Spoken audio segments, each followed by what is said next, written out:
Assalamualaikum warahmatullahi wabarakatuh.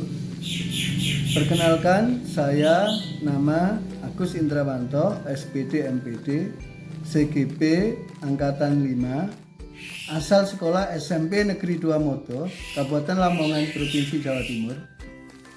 Saat ini kami akan memberikan kesimpulan, melakukan refleksi dan pengalaman baru yang saya peroleh dari pemikiran Ki Hadjar Dewantara.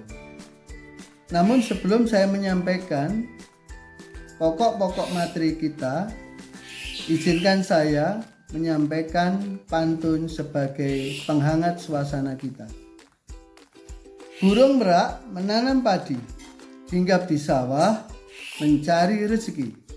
Guru penggerak tanamkan bakti, membawa siswa muliakan diri.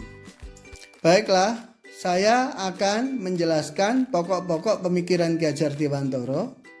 Ada 7 pokok pendidikan menurut Ki Hadjar Dewantara. Yang pertama, pendidikan itu harus menuntun perkembangan kodrat alam dan kodrat zaman, di mana anak memang sudah memiliki potensi di dalam dirinya, baik yang bersifat negatif maupun yang bersifat positif. Yang bersifat positif akan dikembangkan supaya berkembang dengan baik, sedangkan yang bersifat negatif lambat laun diharapkan akan memudar. Disinilah peran kita sebagai seorang guru menuntun mereka untuk mencapai kebahagiaan lahir dan batin, baik sebagai pribadi maupun sebagai anggota masyarakat. Yang kedua, prinsip kepemimpinan Ki Hadjar Dewantara mengedepankan 3 prinsip: ing ngarsa sung tulodo, ing madya mangun karsa, dan tutwuri handayani. Yang ketiga, pendidikan harus membangun budi pekerti. Budi itu lahir dari cipta, rasa, dan karsa. Sedangkan pekerti itu berbentuk tenaga. Artinya di dalam konsep pendidikan, keempat hal tersebut harus dibangun secara holistik demi memanusiakan manusia. Sehingga anak akan lahir sebagai manusia merdeka. Yang ciri daripada manusia merdeka adalah 1, dia tidak diperintah oleh orang lain, dia bisa mengatur hidupnya sendiri, dan dia bisa menghormati orang lain. Yang keempat, menurut Ki Hadjar Dewantara, keluarga sebagai pembentuk awal dari budi pekerti, di mana di dalam keluargalah prinsip-prinsip ketulusan batin, prinsip cinta kasih, saling berkorban, saling memberi, saling merasakan satu dengan yang lain itu mulai terbentuk. Sehingga pendidikan tidak bisa lepas dari peran keluarga. Yang kelima, menurut Ki Hadjar Dewantara adalah pendidikan tidak lepas dari budaya. Artinya, pendidikan dan kebudayaan harus menjadi satu kesatuan. Pendidikan yang lepas dari kebudayaan hanya akan melahirkan intelektual, individualistik, dan materialistik seperti konsep pendidikan barat. Ki Hadjar Dewantara tidak ingin memisahkan pendidikan dan kebudayaan, karena pendidikan itu sebetulnya bertujuan membangun perkembangan hidup kejiwaan. Artinya bisa memanusiakan manusia, sebagaimana yang tadi sudah kita terangkan di depan, bahwa manusia yang bisa memanusiakan manusia adalah manusia yang merdeka, yang bisa mengatur dirinya sendiri, yang tidak dipaksa oleh orang lain, dan dia bisa menghormati hak-hak orang lain. Yang keenam, menurut Ki Hadjar Dewantara ada konsep Montessori, Froebel, dan taman siswa, di mana konsep Montessori dan Froebel adalah konsep pendidikan barat, sedangkan taman siswa adalah konsep pendidikan kita. Montessori adalah konsep pendidikan yang mengutamakan pada membangun batin melalui panca indera manusia. Sedangkan Froebel mengutamakan permainan anak dalam membangun batin. Sedangkan taman siswa itu sudah menggabungkan antara konsep bermain dengan konsep panca indera dalam mencari jalan membangun batin. Ini adalah konsep daripada Ki Hajar Dewantara. Kemudian yang ketujuh adalah konsep trikon. Trikon itu intinya 1 kontinu, 2 konvergensi, yang ketiga konsentris. Kontinu mengandung arti bahwa pendidikan tidak boleh meninggalkan budayanya sendiri. Memang budaya itu bisa berkembang, tetapi budaya yang berkembang itu yang dalam hal ini bisa menerima pengaruh budaya dari asing, namun dalam prakteknya tidak boleh meninggalkan nilai-nilai budaya luhur bangsanya sendiri.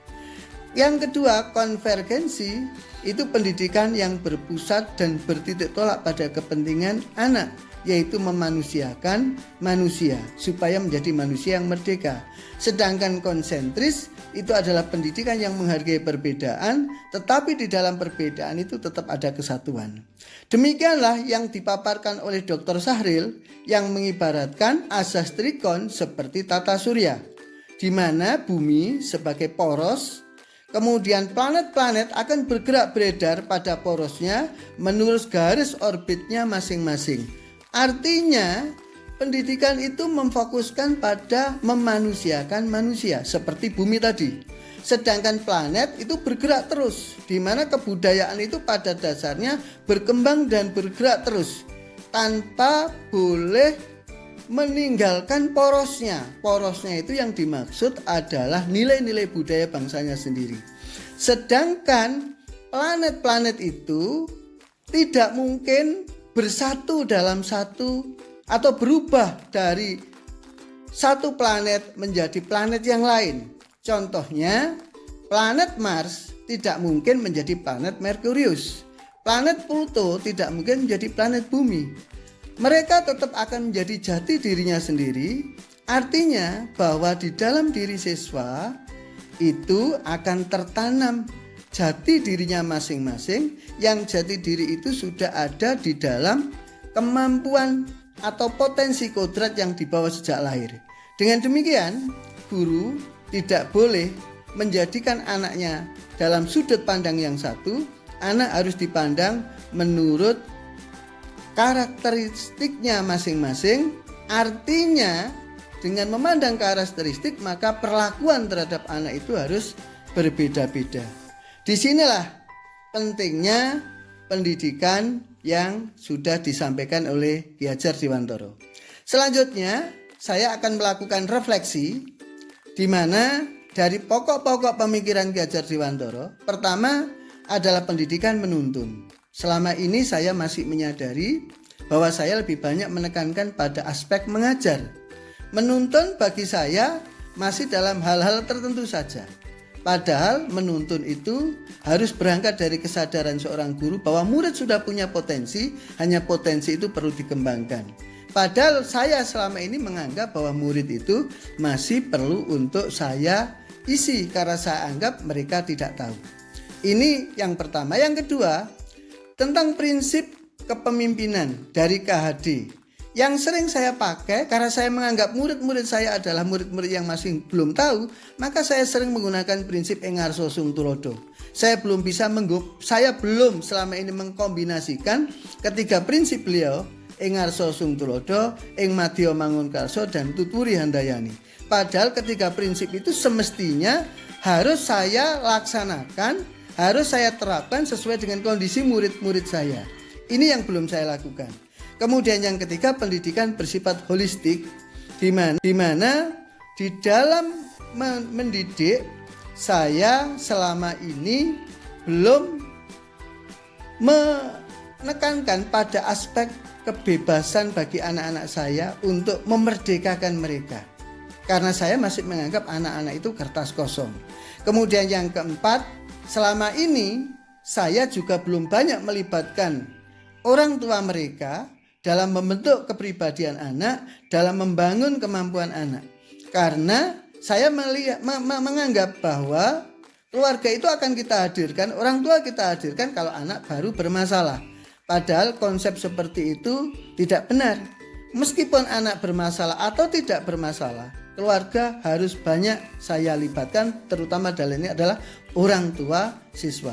Kemudian pendidikan hanya sebatas mengejar pada rapot atau nilai. Ini yang selama ini baru saya lakukan.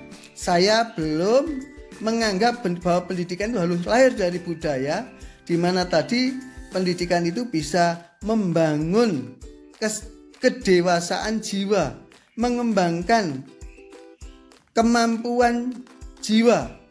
Nah, jadi saya baru menganggap bahwa pendidikan itu baru sebatas pada konsep saya mengajar, anak mendapat nilai, anak mendapatkan ijazah. Kemudian saya belum menggunakan permainan sebagai jalan lahir untuk membentuk batin murid-murid saya. Selama ini saya menganggap bahwa permainan itu permainan, mengajar itu ya di kelas. Ya menggunakan pendekatan yang selama ini saya pakai, pendekatan saintifik di dalam kelas. Padahal menggunakan permainan bagi anak menurut saya itu sangat tepat, karena disitulah anak-anak yang seusia mereka itu masih anak-anak yang bermain. Mestinya saya banyak menggunakan sarana permainan dalam rangka membangun sebuah konsep. Kemudian yang ketujuh, di mana pendidikan selama ini saya belum bisa menerapkan konsep trikon dengan baik, di mana saya masih menganggap bahwa anak-anak itu sama, anak-anak itu tidak punya perbedaan. Nah, dengan saya mengikuti diklat ini saya tahu bahwa anak itu ada perbedaan. Seperti tadi yang digambarkan oleh Dr. Sahril, bahwa anak itu seperti tata surya. Ada planet bumi, ada planet Mars, ada planet Pluto, ada planet Merkurius dan sebagainya. Di mana planet-planet itu tidak mungkin disatukan, mereka tetap punya karakteristik masing-masing. Sehingga dari sinilah saya kemudian ingin ke depan bagaimana menerapkan konsep memahami perbedaan anak, memahami karakteristik anak sebagai dasar saya untuk mengajar. Demikianlah kesimpulan, refleksi, dan pengalaman baru yang telah saya peroleh dari filosofi pemikiran Ki Hajar Dewantara. Terima kasih kepada semua pihak, dan saya akhiri dengan salam bahagia, salam guru penggerak, dan salam merdeka belajar. Wassalamualaikum warahmatullahi wabarakatuh.